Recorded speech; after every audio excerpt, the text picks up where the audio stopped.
Hello and welcome to the Craft Beer Corner. For today's beer review, we're jumping in to a big special beer from Fremont Brewing Company out of Seattle, Washington.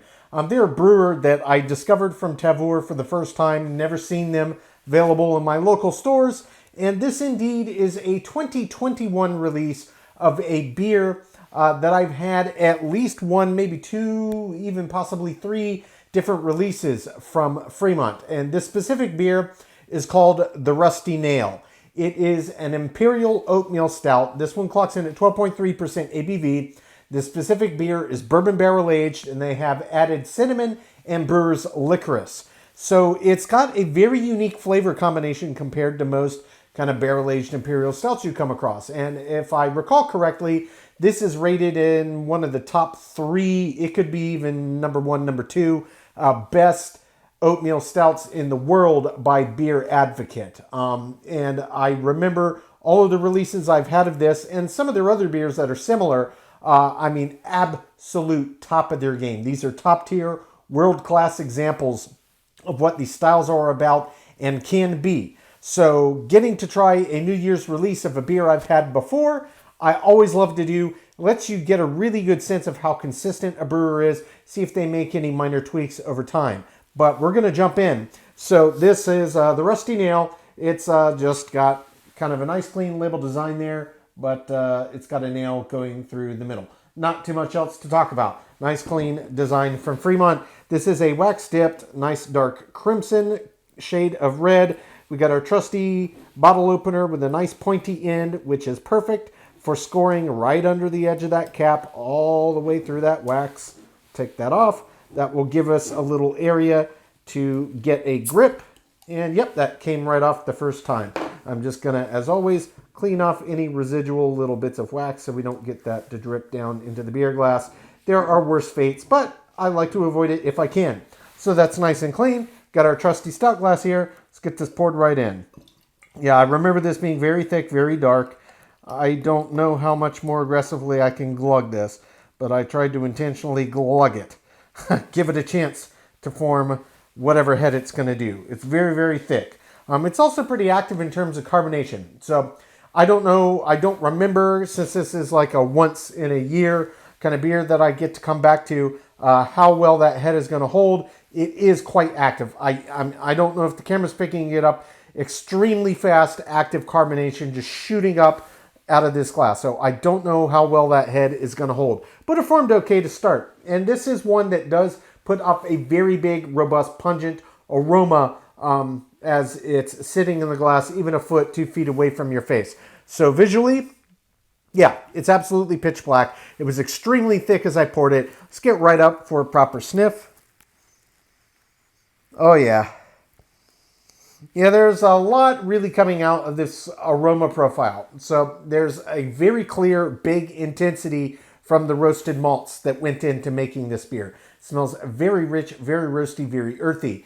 But that's in tandem with their added ingredients, the cinnamon and the licorice, and also the fact that it's bourbon barrel aged. So you're really getting all of that on the nose. The bourbon jumps out at you very clearly. It distinctly smells like a bourbon barrel aged stout. And the cinnamon is on the nose. It's a little more subtle, but it does smell quite nice, mixing with the underlying malt bill and the bourbon aromas that come out of the glass.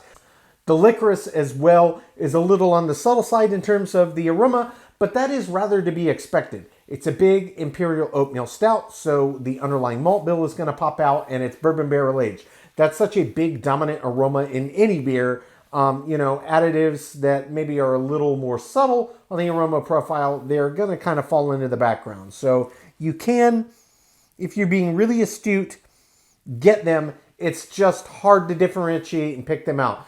You can distinctly smell it. The easiest way I can suggest is just give a little agitation, just swirl. Little swirl, let it open up a little bit. And the cinnamon you can get, and it tends to bind with the malt bill on this one. And then the brewer's licorice comes out and almost has this minty, almost antiseptic-like aroma that comes out of the glass. But overall, very nice, pungent aromas. It smells fantastic. It looks fantastic. That head already did essentially settle down to nothing.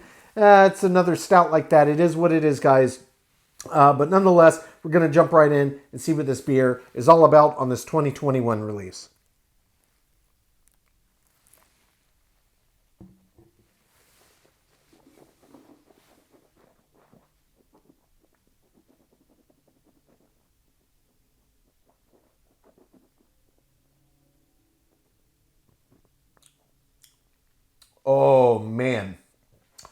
Oh, yeah. You know, for a beer I only come back to once a year, it still doesn't get old. This is such a treat, and I absolutely see why this is rated as one of the top oatmeal imperial stouts in the world. I mean, this is absolutely top tier, guys. Absolutely. It is the definition of a cut no corners, pull no punches, perfectly executed, well thought out, just masterfully created beer. This is absolutely incredible. I have had it before, and it still is just shocking to the palate just how good this beer is. And the ingredients, I talked about this, they are pretty clever. And the way that they all work together and the balance, I mean, we talk about this all the time. The balance on this is second to none. It's got this bourbon barrel, and they chose the right barrel, and they left it in for the requisite amount of time. Now, how you get to that stage is you take your beer to start. And their underlying base Imperial Oatmeal Stout on this is absolutely incredible. It is very, very rich. It's very roasty. There's a lot of roast and earthy underpinnings to this beer. There's a little bit of some underlying bitters that pop out of the malt bill, but they're not as stringently bitter. I would say it leans more into the roasty side of things than to the overtly where your brain will start thinking about IBUs kind of bitter side of the equation. And it's got that stacked. And then that barrel comes in and just plays its part and binds right with it. And then they add the cinnamon bark, and they also add the licorice. Now, these two ingredients paired together just absolutely marry perfectly into the subtleties and nuances that pop out of a bourbon barrel-aged imperial stout. So all of these things are really working together. Cinnamon is always a no-brainer. It works well with a bourbon barrel-aged beer. It works well in a stout. So it works well in a bourbon barrel-aged stout. What really sets this one apart for me is that licorice. This is not an ingredient that you get in a ton of beers. And it absolutely pairs beautifully with the cinnamon and the bourbon barrel-aged stout itself. It's got this nice kick of its own independence, and it's a very unique flavor to pop in. And it's not over the top. It's not subtle, but it's not over the top. And again, I'm going to come back to this. It's balanced. This is masterfully balanced. I absolutely love it. This is just as good as any of the prior year's releases I've tried. So, it's a beer that's big. I've only had it a few times. This is the 2021 release. I naturally have to go back in for a second sip. It's complex. I want to pick it back apart, talk about the body and the mouthfeel, make sure I didn't miss any nuances in the flavor profile, and we will talk about this finish. But I can tell you, this is a top-of-the-game, world-class beer in this glass. Take two.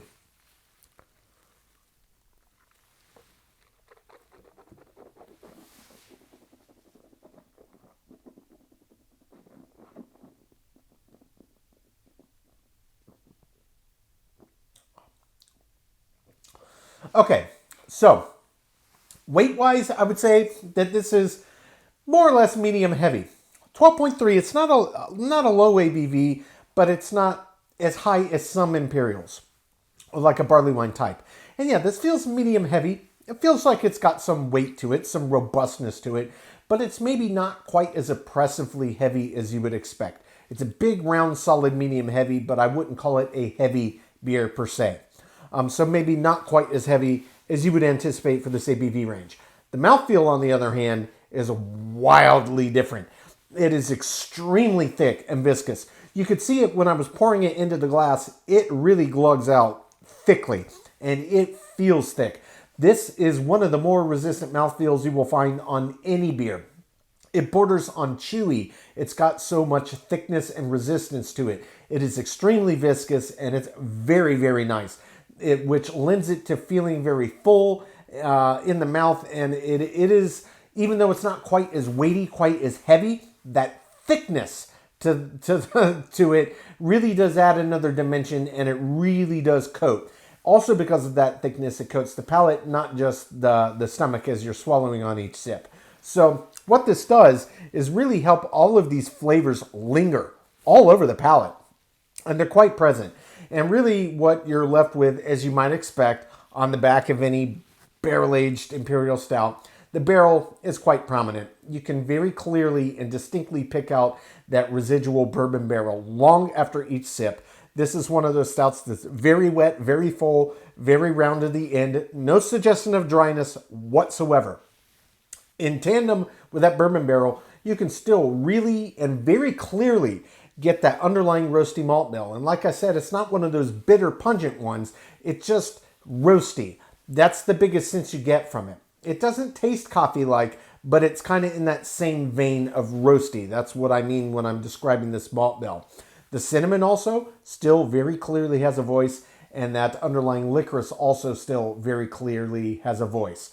And on the end of the finish, I would say yes, the bourbon barrel and the malt bill itself are more dominant flavors, but it's still very clear the cinnamon and the licorice you can pick out all the way to the end, and it is extremely long on the back of each sip. Easily in excess of 2 minutes lingering on the palate after each sip you take, and it's absolutely incredible. Guys, this is world class. I love coming back to this beer every year. So long as I can grab them before they're all sold out, I will continue to do so. I'm going to take my time and sip on this one, come up with my scores. When we come back, we will get this beer ranked from top to bottom.